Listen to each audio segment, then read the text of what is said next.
Vincennes avec un grand L. Une série de podcasts imaginés par la ville de Vincennes à l'occasion de la Journée internationale des droits des femmes. Épisode 24, Andrea. Sûre d'elle, élégante, volontaire, Andrea Floccari a décidé qu'elle écrirait elle-même le scénario de sa vie. Et dans son métier tout récent de réalisatrice de films et courts-métrages, elle casse les codes, dénonce les clichés et les comportements sexistes. Elle veut agir pour que les femmes osent prendre la première place, sans écraser les hommes, car, dit-elle, même s'ils pensent devoir jouer les durs, on est tellement semblables, tous si fragiles. Alors, je m'appelle Andrea Floccari, j'ai 24 ans et je suis réalisatrice de courts-métrages et de clips vidéo. J'ai fait un bac scientifique au lycée Hector Berlioz à Vincennes, où j'ai grandi une partie de ma vie. Et à la suite de ça, je me suis directement orientée vers une formation purement audiovisuelle, à travers plusieurs formations telles que l'école Point Vue et l'université Paris 8. Cette envie de cinéma, elle est venue progressivement. Enfin, elle est venue un peu comme une évidence dans le sens où je rêve souvent. Et je me souviens très clairement de mes rêves. Et elles se manifestaient à moi comme des petites histoires. J'ai trouvé nécessaire de les écrire et de les poser sur papier et carrément d'en faire mon métier, quoi. J'ai eu envie de raconter mes rêves. Alors, pour la petite anecdote, la première fois vraiment où je me suis posée et que j'ai écrit l'un de mes rêves tel qu'un film, ça s'est fait pendant une heure d'école au lycée.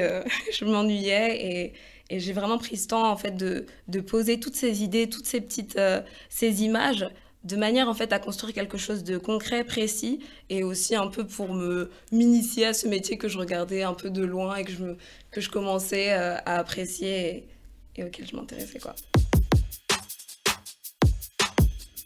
Je me suis lancée directement dans quelque chose d'assez huge, d'assez grand.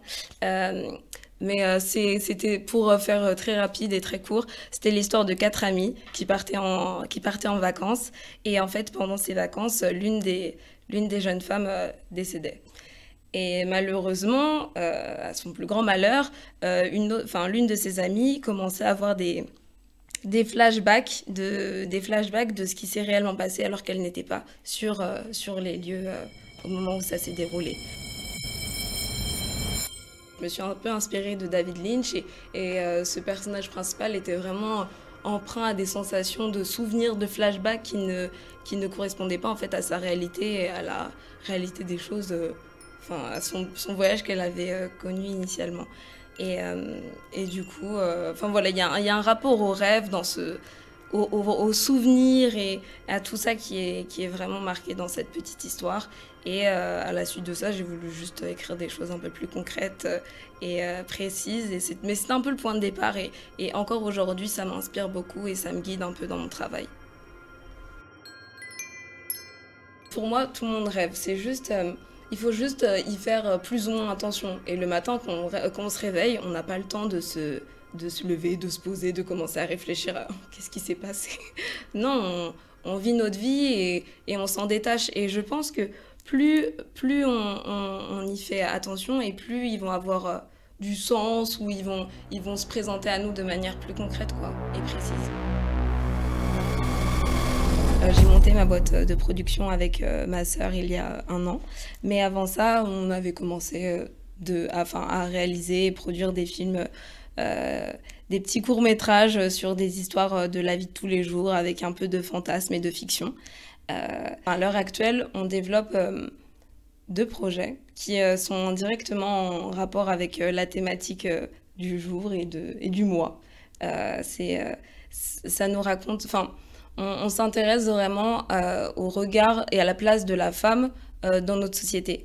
On est en train de développer actuellement un court-métrage qui nous situe 8 ans après l'apparition du Covid.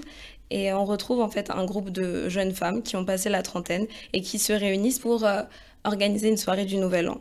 Et en fait, à travers ce huis clos et à travers leur conversation, on va vraiment se rendre compte des changements sociétaux qui se sont produits et qui en fait au final sont leur nouvelle réalité et qui les place, qui leur donne une nouvelle place dans cette société fantasmée et imaginée, quoi. Ce qui est intéressant, je vous dis vraiment pas tout, mais ce qui est intéressant, ça sera vraiment cette nouvelle place qu'elles auront, mais surtout leur rapport aux hommes en fait.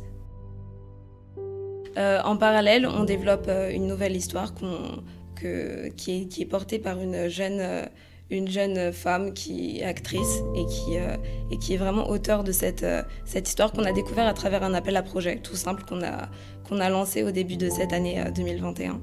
Et ça nous raconte vraiment l'histoire d'une femme qui, sous les coups de son mari, essaye de s'enfuir.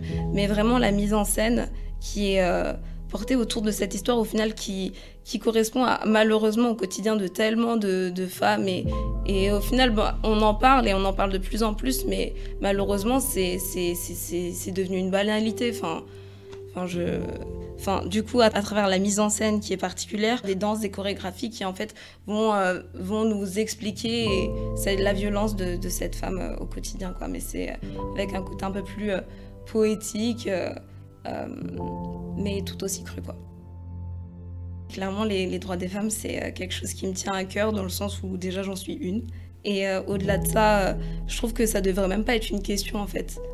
Encore en 2021, après toutes les manifestations, tout ce qui s'est passé en fait à travers notre histoire, le fait qu'on en parle et que ça soit toujours pas que la lutte la lutte dans tout cet univers soit encore d'actualité, je trouve que c'est assez grave.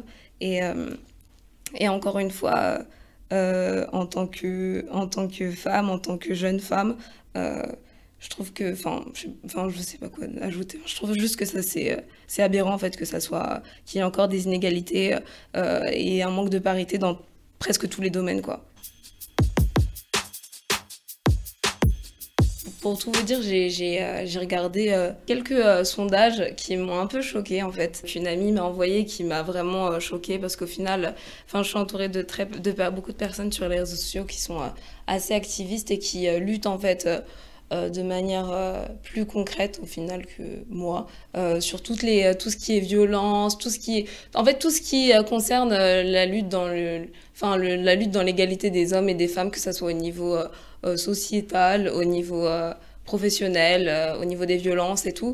Et voilà, et on m'a envoyé un sondage très récemment qui en fait montrait le fait que 64% des Français seulement considèrent que les femmes et les hommes sont égaux en 2021 contre 69% en 2015.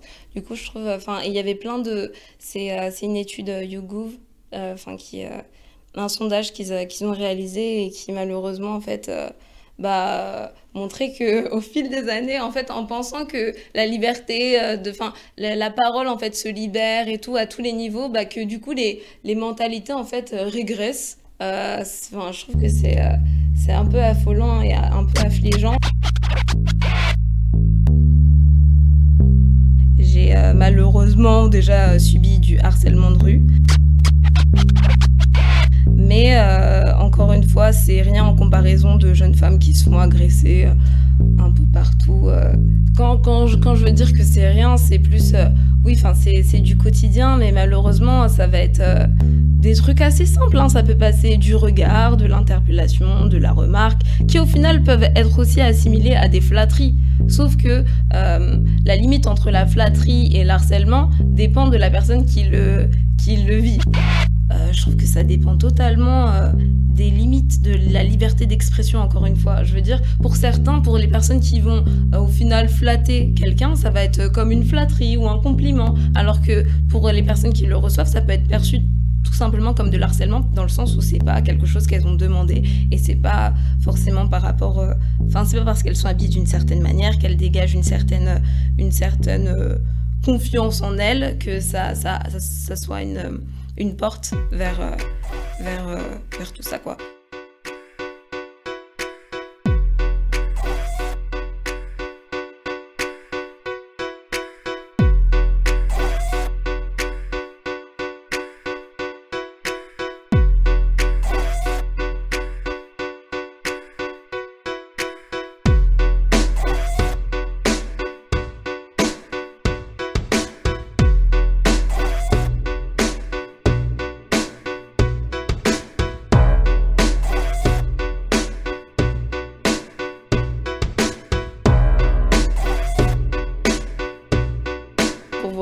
raconter une petite anecdote.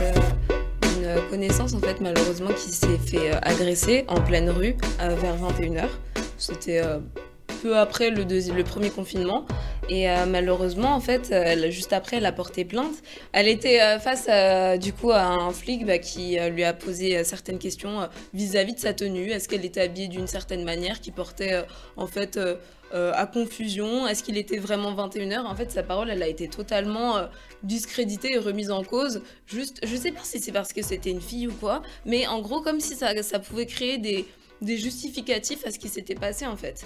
Et je trouve que je trouve ça tellement choquant qu'en 2021 on puisse encore penser de cette manière. Pour moi la féminité ça fait partie intégrante de chacun et que c'est un moyen d'expression dans le sens où en fait quelque chose qui arrive à quelqu'un ça ne devrait jamais être en rapport avec sa tenue ou quoi que ce soit. D'ailleurs, s'il se passe quelque chose dans ce style, le coupable, est la seule personne qu'il faudrait interroger et sur lequel on devrait se pencher, c'est l'agresseur en fait.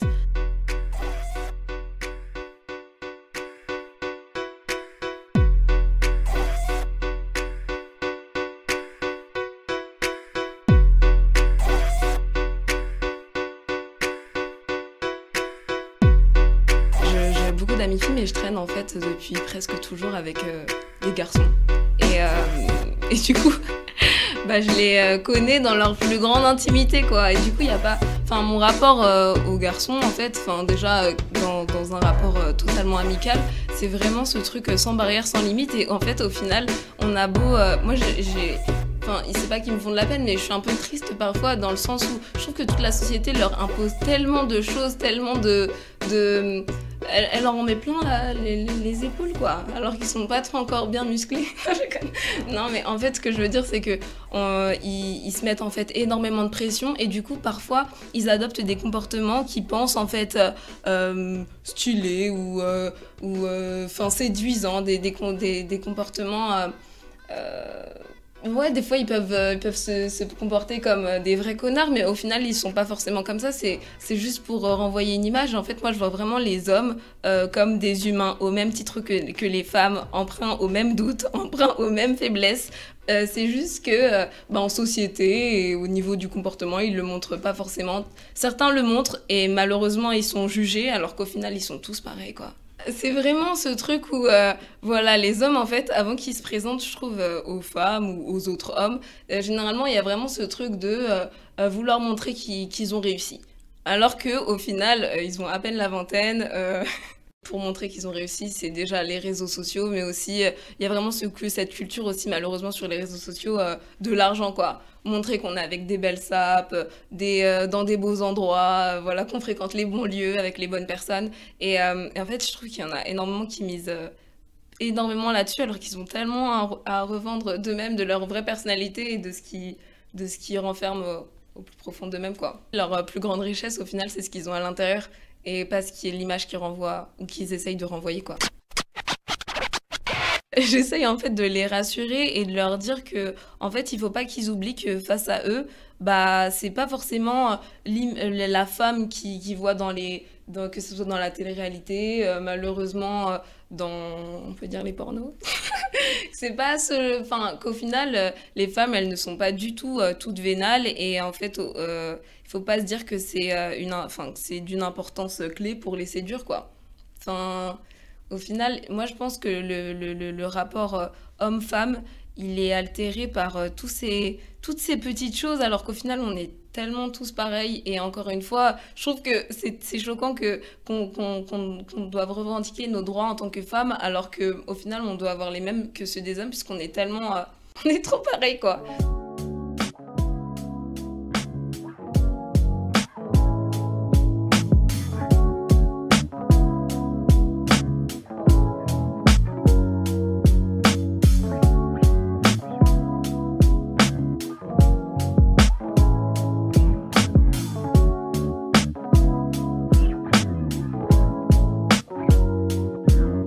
C'est très important pour moi d'assumer ma féminité dans le sens où ça fait partie de moi, ça fait partie c'est clairement un moyen aussi d'expression de moi-même, envers moi-même, ça fait Enfin, ça fait pleinement partie de ma vie. Et encore une fois, oui, du coup, je travaille avec ma sœur, mais elle aussi en tant qu'artiste.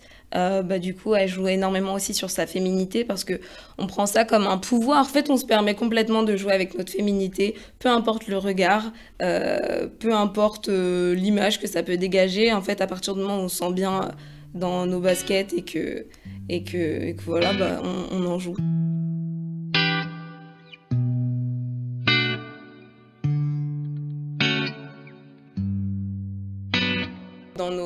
Dans nos productions, même moi, en fait, mon rapport aux femmes, la manière, je trouve que ça fait partie, la manière dont on va habiller les femmes et même les hommes, ça fait partie intégrante de la mise en scène, dans le sens où ça raconte des choses sur son rapport à sa féminité ou pas, son rapport au jeu des textures, au jeu des couleurs, ça raconte toujours quelque chose.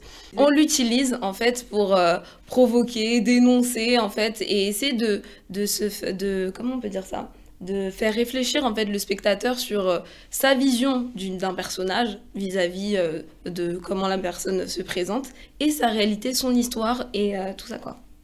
On arrivait à un point de non-retour dans le sens du coup où on n'attend plus qu'on nous tende la main. En fait, on est vraiment plus dans ce truc où on s'impose. Et c'est pour ça, encore une fois, que j'ai créé ma boîte de production avec ma sœur. C'est ne pas attendre en fait que des gens, mais plutôt s'imposer, imposer notre vision, imposer notre parole et notre voix au quotidien. C'est pour ça que tout à l'heure, on parlait de féminité, comme dans le travail, en fait. Je trouve que c'est très important de s'assumer et de s'imposer. Moi, personnellement, je suis dans une dynamique où je me dis tout est possible et je me dis surtout, enfin, même quand je vois des amis qui, en fait, sont empreints à vraiment des questionnements un peu existentiels, aussi surtout liés au Covid, en fait, liés au fait que leurs études aient été stoppées ou qu'ils n'aient pas forcément d'ouverture et d'opportunités face à eux, en fait, je me dis non. C'est un obstacle, mais c'est pas une fatalité. Et à partir de ça, c'est vraiment pas évident parce qu'au final, c'est facile à dire ça comme ça, mais c'est pas du tout une fatalité. Il faut prendre ce qui nous arrive et en sortir, sortir le meilleur de nous-mêmes, quoi. Enfin, je sais pas comment dire ça. Comme il faut en fait, ne pas se laisser abattre et y aller, quoi. Foncer, c'est mon conseil et ce que j'essaye de faire actuellement. C'est même pas ce que j'essaye de faire, c'est ce que je fais actuellement. Donc voilà, on fonce. On peut foncer tous ensemble.